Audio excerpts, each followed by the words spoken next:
இது ஃபர்ஸ்ட் மலேசியாவின் செய்திகள் உங்களுக்காக.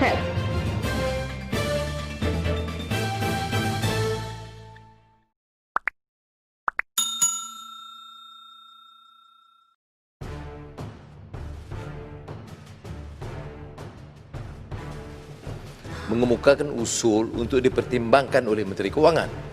Maknanya, apa yang saya sampaikan pada hari ini diminta supaya dipertimbangkan oleh Menteri Kewangan. Jadi dimasukkan dalam pindaan yang beliau akan kemukakan. Kerana saya setuju bahawa pindaan kewangan itu tidak boleh dikemukakan oleh mana-mana ahli yang berhormat. Sebabnya ialah kerana seperti mana yang saya sebut dan tulis kepada speaker dan juga Menteri Kewangan minggu lalu, bahawa suntikan fiskal yang ada sekarang ini dianggap kecil, dan sebab itu kita perlu untuk menjana pertumbuhan ekonomi secara berkesan. Kita memerlukan suntikan yang lebih besar dan berkesan. Memang dalam kenyataan Menteri Kewangan, kalau dicampur prihatin PKS dan penjana, jumlah pakej itu 295 bilion dan dianggap tinggi 17%. Saya nak tumpukan khusus kepada suntikan fiskal. Kerana suntikan fiskal ini akan menyentuh secara langsung dana daripada kerajaan untuk sektor-sektor yang memerlukan bantuan segera. Ini untuk membolehkan pertumbuhan ekonomi dan pemacuan pertumbuhan ekonomi itu dapat dipercepatkan. Saya beri sebabnya ialah kerana pertama, soal pengangguran masih menjadi masalah besar.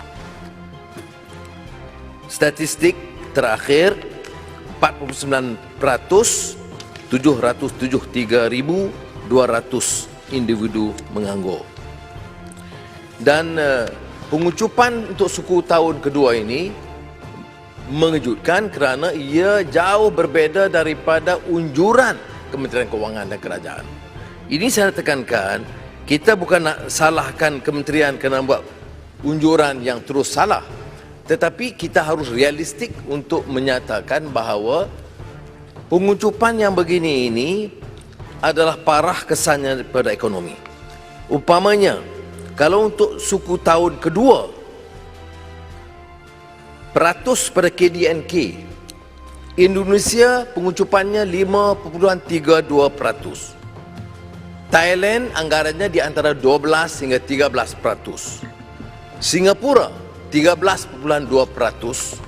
Filipina 16.5%. Anggaran untuk Australia 7%, tetapi Malaysia pengucupannya 17.1%.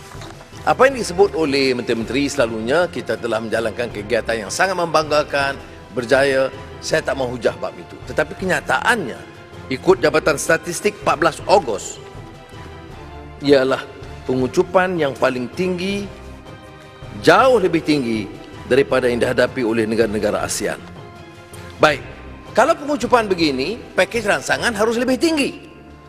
Dalam pengucupan macam ini, kita lihat pakej rangsangan dari segi suntikan dana fiskal Malaysia paling rendah. Dan ini ada anomali. Pengucupan paling rendah, paling tinggi, suntikan paling rendah. Suntikan untuk Malaysia peratus KDNK sekitar 3%. Australia dengan pengucupan 7%, pakej rangsangan 10.6%. Filipina pengucupan agak serius 6.5%, pakej rangsangan 3.1%, dianggap rendah. Singapura pakej rangsangan 19.6%. Saya tidak fikir Malaysia boleh pertimbangkan ke arah itu kerana kedudukan ekonomi agak jauh berbeza. Mereka ada keupayaan walaupun pengucupan di Singapura itu jauh agak lebih rendah dari Malaysia. Thailand pengucupan sekitar 12.13 dan di antara 12 hingga 13%, tetapi pakej rancangan 11.8%. Indonesia penguncupan 5.32%, pakej rancangan 3.5%. Inilah sebabnya mengapa saya agak menggesa Menteri Kewangan supaya memberi pertimbangan yang agak serius, sama seperti yang dikemukakan oleh dalam laporan Persekutuan Pengilang Malaysia FMM dan juga Institut Penyelidikan Ekonomi Malaysia MIER yang mengusulkan agar kerajaan melipat gandakan inisiatif untuk memulihkan ekonomi negara. Tuan Speaker, mohon mencelah. Terima kasih Yang Berhormat Tuan Speaker, Yang Berhormat Port Dickson. Adakah Yang Berhormat Port Dickson setuju bahawa kita tidak perlu terlalu fokus kepada ingin memenuhi sovereign rating ataupun fiscal target dengan izin, malah ada risiko sekiranya kita terlalu konservatif di dalam injection fiskal kita, maka agensi-agensi akan merendahkan sovereign rating kita kerana tidak melakukan apa yang perlu untuk menyelamatkan ekonomi kita. Terima kasih. Saya setuju dengan gesaan YB Setiawangsa sebab kalau lihat pandangan negara Eropah atau Amerika atau dunia umumnya, orang tak pedulikan sangat tentang rating. Governance lain, pengurusan yang cekap, tata kelola yang baik, itu memang ditekankan. Tetapi soal defisit tidak menjadi persoalan kerana tumpuan sekarang adalah untuk menjana pertumbuhan.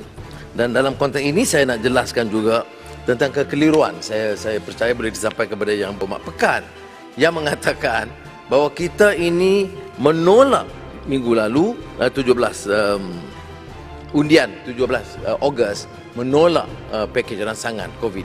Saya faham dia tidak hadir dalam sidang sepenuhnya, tetapi saya nak beritahu yang kita tolak itu adalah soal peruntukan pembaziran untuk kementerian-kementerian yang kita anggap tidak menumpu kepada isu pertumbuhan, pakej rancangan membantu pengganggu meningkatkan teknologi. Jadi saya nak jelaskan, tidak timbul sama sekali bantahan. Sebab itu pada hari ini kita bangun untuk bukan sekadar menyokong tapi mengusulkan kepada Menteri Kewangan untuk memberi pertimbangan menambah secara besar, skala lebih besar untuk memberikan kesan kepada pertumbuhan ekonomi negara.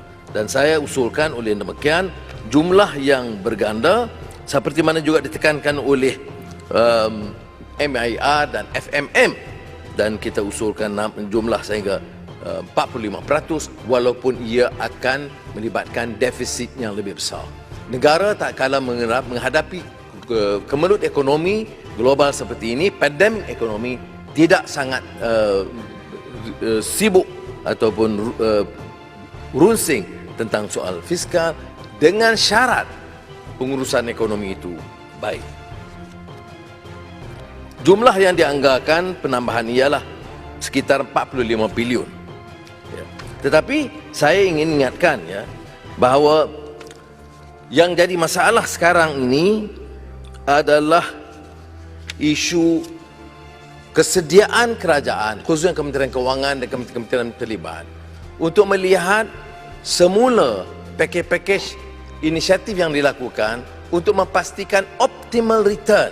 Ini dilakukan umpamanya dengan negara. Kalau kita buat senarai perbandingan Germany, UK, Australia, Canada, dan saya tertumpu lebih banyak kepada Germany, Canada dan Australia kerana beberapa pakej itu lebih sensitif dan prihatin dan mengambil tindakan penyesuaian yang segera. Germany umpamanya, dia menyediakan 500 bilion euro. Tetapi pastikan kelulusan oleh bank itu tidak ditentukan hanya oleh bank dan mesti diluluskan dalam tempoh 4 hari. Mana tidak melengahkan, ada jatuh kuasa pengurusannya. Kalau diserahkan bank, dan saya harap benda ini harus dibetulkan kerana Menteri Kewangan sekarang ini dianggap lebih mirip kepada pemikiran bankers dan tidak kepada peminjam dan juga penjanaan ekonomi. Kerana bankers ni kalau kita nak pinjam, dia fikirkan collateral, track record. Kita tak boleh fikir dan ikut peraturan yang sedemikian.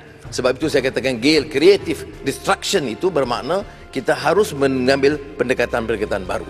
Maknanya kalau kita tumpu hanya kepada bank dan menyerahkan mereka, dan ini bertentangan mengikut pengalaman yang dilakukan oleh kerajaan Jerman. Yang berhormat Port Dickson, sila gulung.